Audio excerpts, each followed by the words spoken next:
एक आवाज उभरी जो हमारी देश की आवाज थी। वो आवाज ही आज हमारा संविधान है।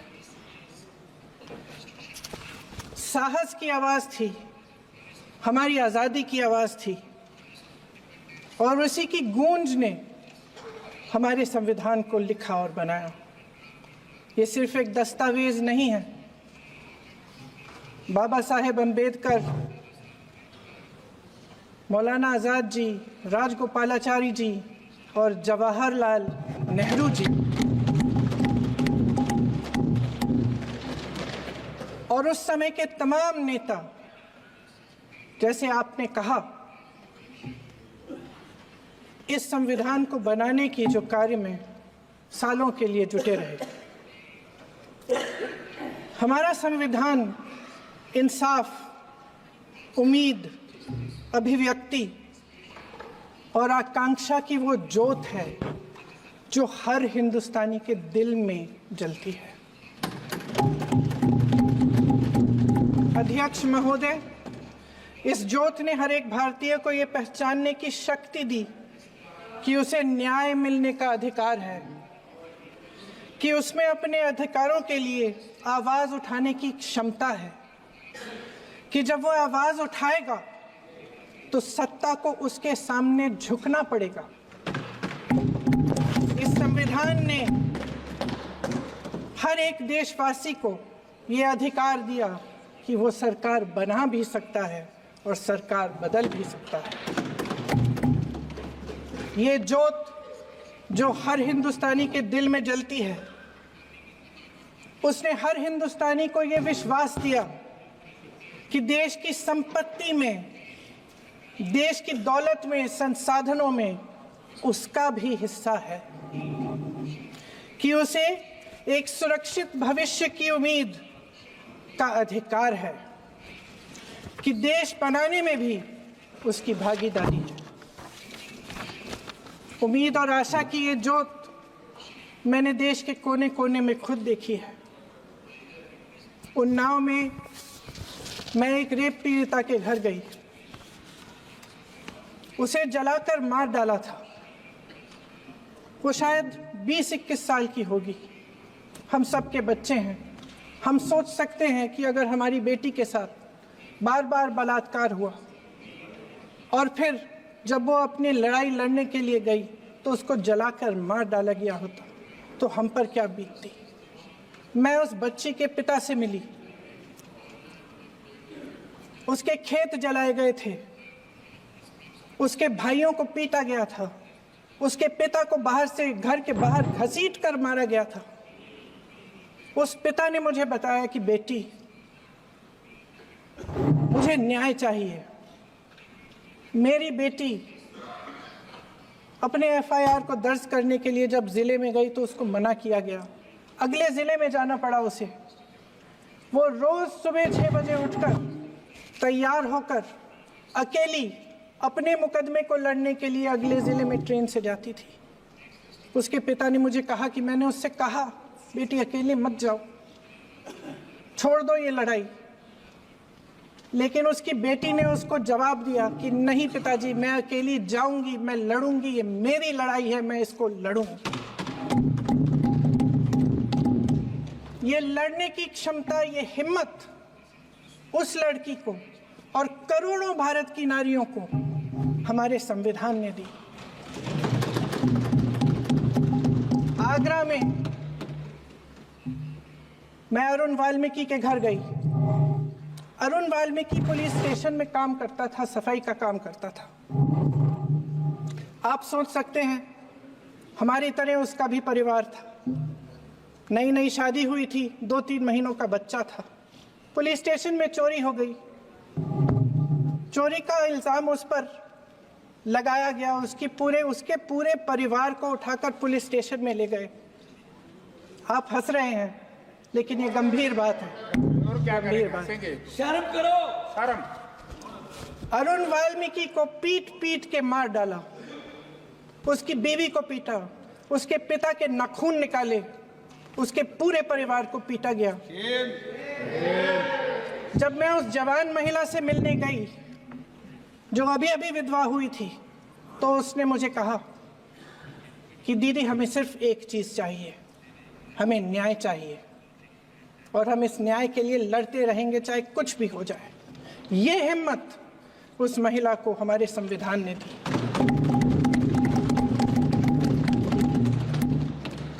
संभल के कुछ लोग आए थे हमसे मिलने जो मृतकों के परिवार के सदस्य थे। उसमें 2 बच्चे थे, अदनान और उजैर। आप सुनिए। उसमें 2 बच्चे थे, अदनान और उजैर। एक बच्चा मेरे बच्चे की उम्र का है, दूसरा उससे छोटा 17 साल का है। दर्जी के बेटे थे। दर्जी का एक ही सपना था कि वो अपने बेटों को पढ़ाएगा लिखाएगा, एक बेटा डॉक्टर बनेगा, एक बेटा भी सफल होगा दूसरा बेटा भी अपने जीवन में सफल होगा। उनके पिताजी हर रोज उनको स्कूल छोड़ते थे। उस दिन भी स्कूल छोड़ने के बाद अपनी दुकान में चले गए। उन्हें पता नहीं था कि विवाद हो रहा है। उन्होंने भीड़ देखी, घर आने की कोशिश की तो पुलिस ने गोली से मार डाला। वो 17 साल का बच्चा अदनान मुझसे कहता है, वो 17 साल का बच्चा अदनान मुझसे कहता है कि मैं बड़ा होकर डॉक्टर बन के दिखाऊंगा, मैं अपने पिता का सपना साकार करूंगा। ये सपना, ये आशा उसके दिल में हमारे संविधान ने डाली। अध्यक्ष महोदय, हमारे देश के करोड़ों देशवासियों के संघर्ष में, अपने अधिकारों की पहचान में, इनकी कठिन से कठिन परिस्थितियों से लड़ने की अपार हिम्मत में और देश से न्याय की अपेक्षा में हमारे संविधान की ज्योत जल रही है। मैंने हमारे संविधान की ज्योत को जलते हुए देखा है और इसके साथ साथ ये भी समझा है कि हमारा संविधान एक सुरक्षा कवच है। एक ऐसा सुरक्षा कवच है जो देशवासियों को सुरक्षित रखता है, न्याय का कवच है, एकता का कवच है और अभिव्यक्ति की आज़ादी का कवच है। दुख की बात यह है कि मेरे सत्ता पक्ष के साथी जो बहुत बड़ी बड़ी बातें करते हैं, इन्होंने इन 10 सालों में यह सुरक्षा कवच, सत्ता पक्ष के मेरे साथियों ने ये सुरक्षा कवच तोड़ने का पूरा प्रयास किया है। संविधान में सामाजिक, आर्थिक और राजनीतिक न्याय का वादा है। ये वादा एक सुरक्षा कवच है जिसको तोड़ने का काम शुरू हो चुका है। लैटरल एंट्री और निजीकरण के जरिए ये सरकार आरक्षण को कमजोर करने का काम कर रही है। अगर लोकसभा में ये नतीजे नहीं आए होते तो ये संविधान बदलने का काम भी शुरू कर लेते। सच्चाई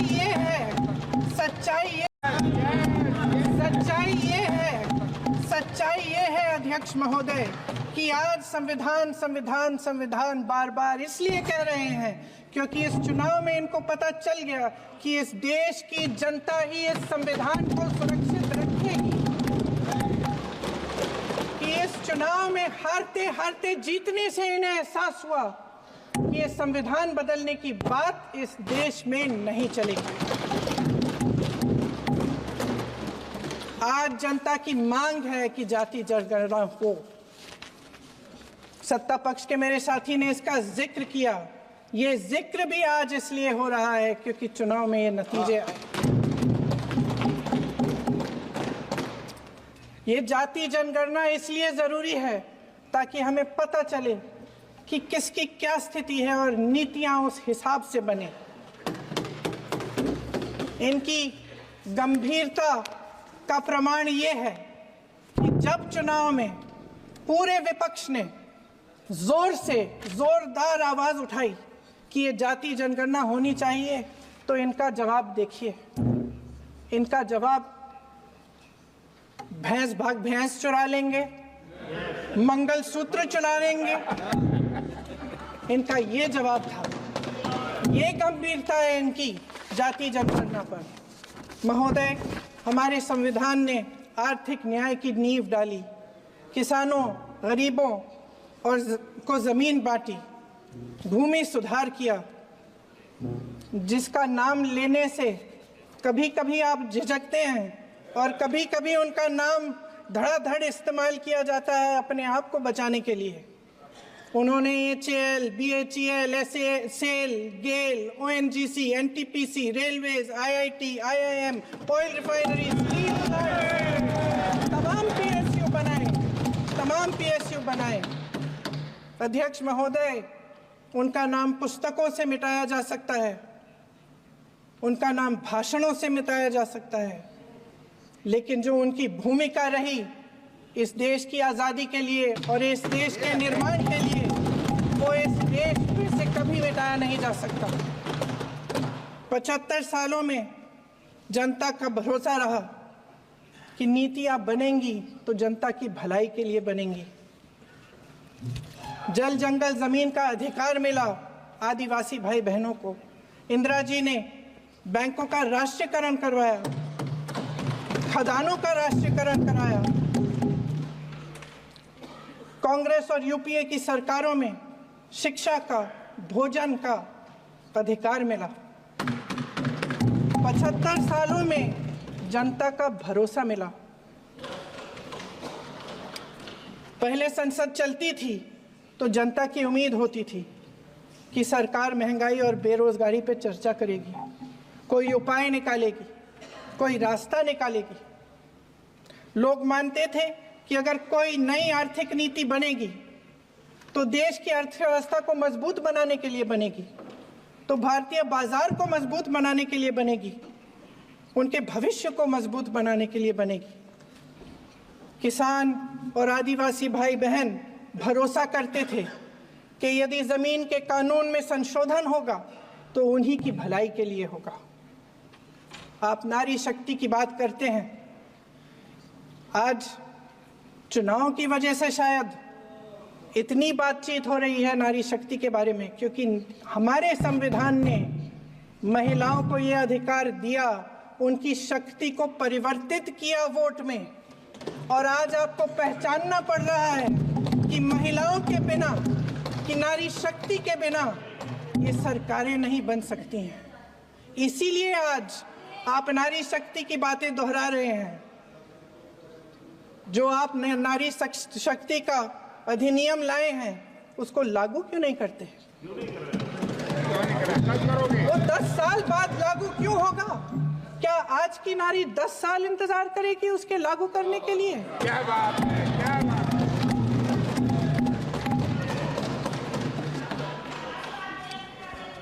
आज संसद में बैठे हुए सत्ता पक्ष के मेरे साथी ज्यादा से ज्यादा अतीत की बातें करते हैं।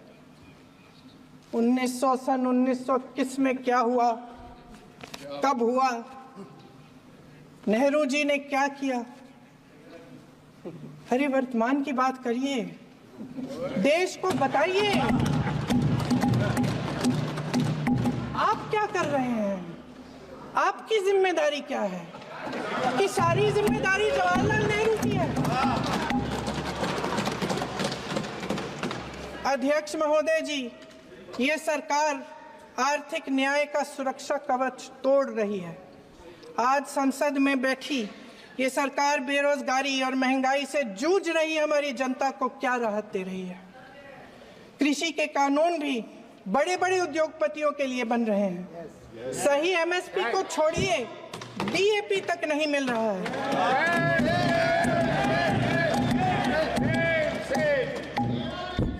वायनाड से लेकर ललितपुर तक इस देश का किसान रो रहा है। आपदा आती है तो उसको कोई राहत नहीं मिलती। भगवान भरोसे है आज इस देश का किसान, उसको छोड़ दिया गया है। आज हिमाचल में देखिए, जितने भी कानून बने हैं वो सब बड़े बड़े उद्योगपतियों के लिए बन रहे हैं। हिमाचल में जो सेब उगता था उसके जो छोटे छोटे किसान हैं वह रो रहे हैं क्योंकि एक व्यक्ति के लिए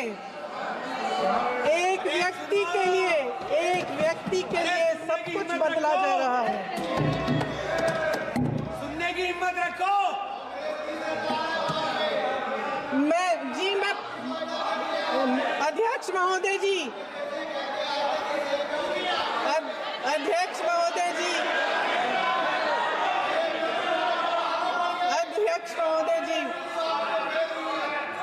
महोदय जी, अडानी जी को सारे कोल्ड स्टोरेज प्रदेश की सरकार ने नहीं दिए। अडानी जी को सारे कोल्ड स्टोरेज आपकी सरकार ने दिए हैं। देश देख रहा है कि एक व्यक्ति को बचाने के लिए 142 करोड़ देश की जनता को नकारा जा रहा है। सारे बिजनेस, सारे संसाधन, सारी दौलत, सारे मौके एक ही व्यक्ति को सौंपे जा रहे हैं। सारे बंदरगाह, एयरपोर्ट्स, सड़कें, रेलवे का काम, कारखाने, खदानें, सरकारी कंपनियां सिर्फ एक व्यक्ति को दी जा रही है। जनता के मन में हमेशा ये विश्वास होता था कि अगर कुछ नहीं है तो संविधान हमारी सुरक्षा करेगा, मगर आज आम लोगों के बीच ये धारणा बनती चली जा रही है कि सरकार सिर्फ अडानी जी के मुनाफे के लिए चल रही है। देश में बहुत तेजी से गैर बराबरी बढ़ रही है। जो गरीब है वो और गरीब हो रहा है, जो अमीर है वो और अमीर हो रहा है। इस सरकार ने आर्थिक न्याय की भी सुरक्षा कवच तोड़ दिया है। राजनीतिक न्याय की जब बात होती है, मेरे सत्ता पक्ष के साथी आज खड़े हुए और तमाम गिनती करने लग गए कि ऐसा हुआ वैसा हुआ, 1975 में जो हुआ। तो सीख लीजिए ना, आप भी सीख लीजिए। आप भी अपनी गलतियों के लिए माफी मांग लीजिए। आप भी बैलेट पे चुनाव कर लीजिए। दूध का दूध, पानी का पानी हो जाएगा।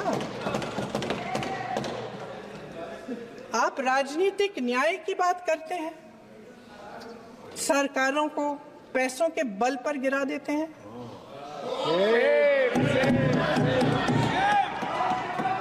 मेरा आग्रह है कि अपन संविधान में सकारात्मक बोले।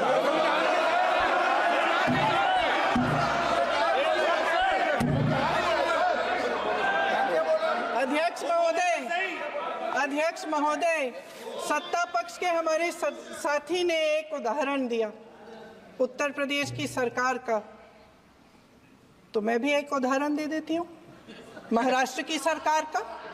मैं भी एक उदाहरण दे देती हूँ हिमाचल की सरकार को तोड़ने की कोशिश किसने की, पैसों के बल पे की, गोवा की सरकार। तमाम उदाहरण है। राजस्थान की क्या ये सरकारें जनता ने नहीं चुनी थी? क्या संविधान इन पर लागू नहीं था? पूरी देश की जनता जानती है कि इनका हंसती है, जानती है कि इनके यहाँ तो वॉशिंग मशीन है।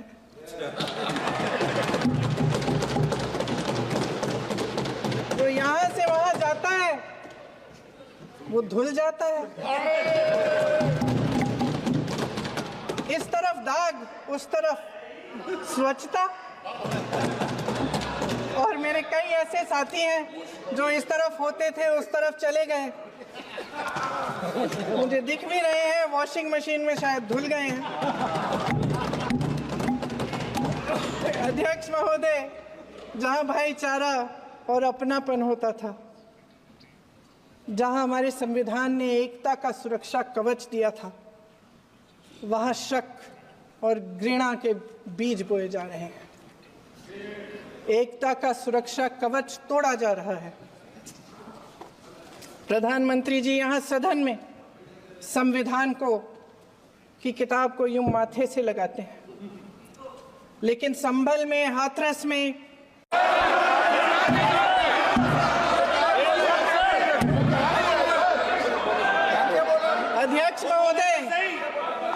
महोदय, सत्ता पक्ष के हमारे साथी ने एक उदाहरण दिया उत्तर प्रदेश की सरकार का, तो मैं भी एक उदाहरण दे देती हूँ महाराष्ट्र की सरकार का।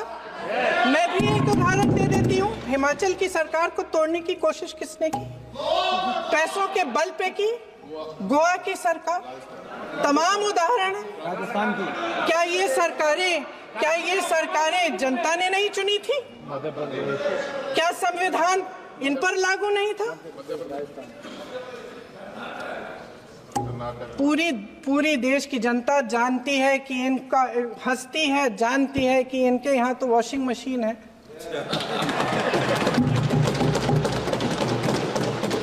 तो यहाँ से वहां जाता है वो धुल जाता है। इस तरफ दाग, उस तरफ स्वच्छता। और मेरे कई ऐसे साथी हैं जो इस तरफ होते थे उस तरफ चले गए, मुझे दिख भी रहे हैं वॉशिंग मशीन में, शायद धुल गए हैं। अध्यक्ष महोदय, जहां भाईचारा और अपनापन होता था, जहां हमारे संविधान ने एकता का सुरक्षा कवच दिया था, वहां शक और घृणा के बीज बोए जा रहे हैं। एकता का सुरक्षा कवच तोड़ा जा रहा है।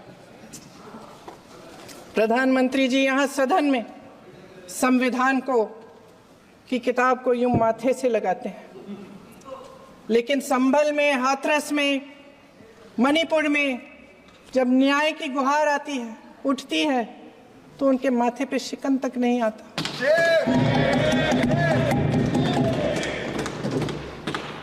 शायद समझ नहीं पाए हैं कि भारत का संविधान संघ का विधान नहीं है।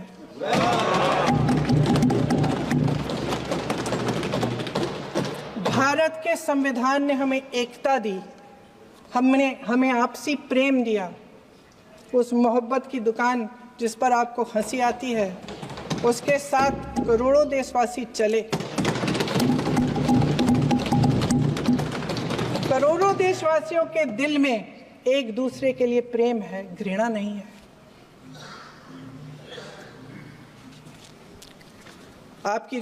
इनकी जो विभाजनकारी नीतियां हैं, उसका नतीजा हम रोज देखते हैं। राजनीतिक फायदे के लिए संविधान को छोड़िए, देश की एकता को भी ये रख नहीं सकते, इसकी सुरक्षा नहीं कर सकते। हमने संभल में देखा, मणिपुर में देखा। दरअसल इनका कहना है कि अलग अलग इस देश के अलग अलग हिस्से हैं, लेकिन हमारा संविधान कहता है कि ये देश एक है और ये देश एक रहेगा। जहां खुला विवाद होता था, अभिव्यक्ति का सुरक्षा कवच होता था, इन्होंने भय का माहौल पैदा किया है। सत्ता पक्ष के मेरे साथी अक्सर 75 सालों की बात करते हैं, लेकिन इन 75 सालों में ये उम्मीद, आशा, ये अभिव्यक्ति की ज्योति कभी थमी नहीं, कभी बुझी नहीं। इस देश की जनता ने खुलकर आलोचना की, निडर होकर धरने किए, प्रदर्शन किए। जब जब जनता नाराज हुई, तब तब सत्ता को ललकारा, उसे चेतावनी दी, बड़े से बड़े नेताओं को कटघरे में खड़ा किया, उनसे जवाब मांगा, न्याय मांगा। इस देश के छोटे छोटे से नुक्कड़ की दुकानों में, चाय की दुकानों में, इस देश के घरों में, गलियों में, मोहल्लों में, अखबारों में, प्रकाशन घरों में, न्यायपालिकाओं में चर्चा कभी बंद नहीं हुई। लेकिन आज ये माहौल नहीं है। आज जनता को सच बोलने से डराया जाता है, धमकाया जाता है। पत्रकार हो या विपक्ष का नेता हो या किसी यूनिवर्सिटी का प्रोफेसर हो, छात्र संघ हो या कर्मचारियों का संगठन हो, सबका मुंह बंद कराया जाता है। किसी पे ईडी, किसी पे सीबीआई, किसी पे इनकम टैक्स, फर्जी मुकदमे लगवाए जाते हैं, जेल में डाल दिया जाता है, विपक्षी नेताओं को जेल में डाल दिया जाता है, उनको सताया जाता है। किसी को नहीं छोड़ा इस सरकार ने। देशद्रोही कह के उत्तर प्रदेश में मुझे याद है कुछ अध्यापिकाएं प्रदर्शन कर रही थी, उन पर मुकदमा डाल दिया देशद्रोही का, उन्हें देशद्रोही कह दिया। इन्होंने देश का पूरा माहौल भय से भर दिया है। इनकी मीडिया की मशीन झूठ फैलाती है, तरह तरह के आरोप लगाती है, और शायद वह भी भय में ही है। महोदय, मैं इस सदन को याद दिलाना चाहती हूं कि ऐसा डर का माहौल देश में अंग्रेजों के राज में था। जब इस तरफ बैठे हुए गांधी की विचारधारा वाले लोग आज़ादी की लड़ाई लड़ रहे थे और उस तरफ वाली विचारधारा वाले लोग भय में रहकर अंग्रेजों के साथ साठ-गांठ कर रहे थे। लेकिन अध्यक्ष महोदय, भय का भी अपना स्वभाव होता है। भय फैलाने वाले हमेशा भय का खुद शिकार बन जाते हैं। ये प्रकृति का नियम है। आज इनकी भी यही हालत हो गई है। भय फैलाने के इतने आदी हो गए हैं कि खुद भय में रहने वाले हैं। चर्चा से डरते हैं, आलोचना से घबराते हैं। कई दिनों से हम मांग रहे हैं कि चर्चा करिए, लेकिन चर्चा करने की हिम्मत ही नहीं है।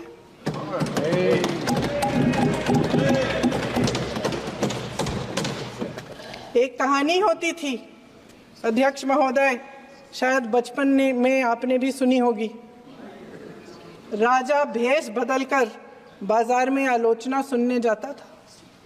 ये सुनने जाता था कि प्रजा मेरे बारे में क्या कह रही है, मैं सही रास्ते पे चल रहा हूं कि नहीं।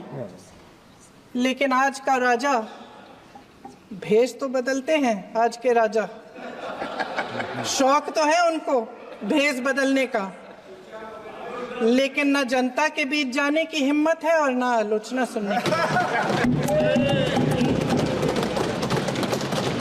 महोदय, मैं तो सदन में नहीं हूं।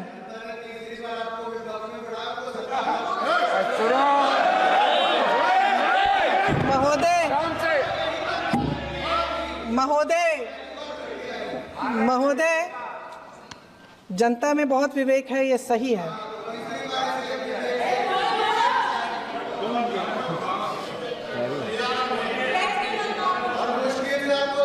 अच्छा महोदय, मैं सदन में नहीं हूँ, कुछ हाँ ठीक है, मैं सदन में नहीं हूँ, मात्र 15 दिनों से आ रही हूँ। लेकिन मुझे ताज्जुब होता है कि इन 15 दिनों में इतनी बड़े इश्यूज हैं, इतनी बड़ी बातें हैं, प्रधानमंत्री जी मात्र एक दिन के लिए, शायद 10 मिनट के लिए दिखे हैं सब।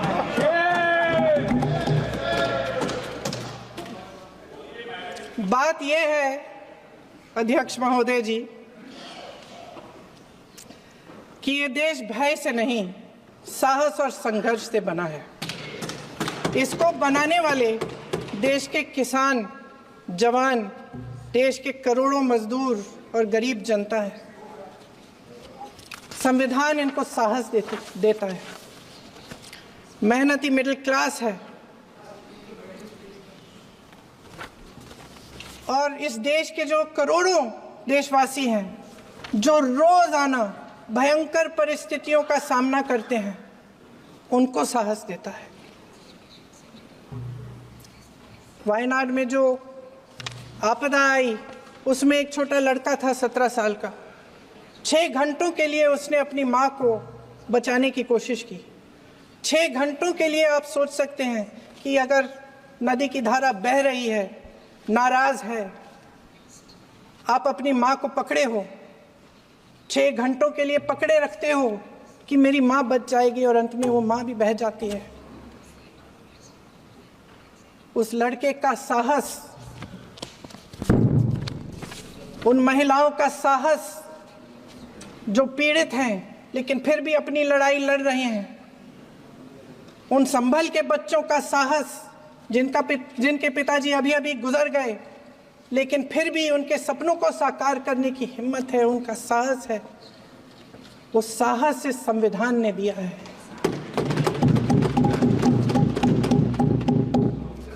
वो आत्मविश्वास इस संविधान ने दिया है। ये देश भय से नहीं चल सकता, ये देश साहस से ही चलेगा।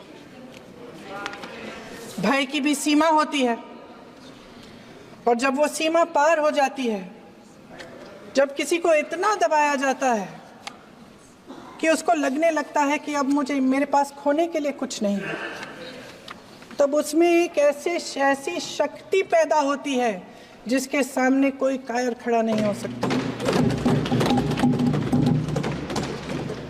ये देश कायरों के हाथों में ज्यादा देर तक कभी नहीं रहा है।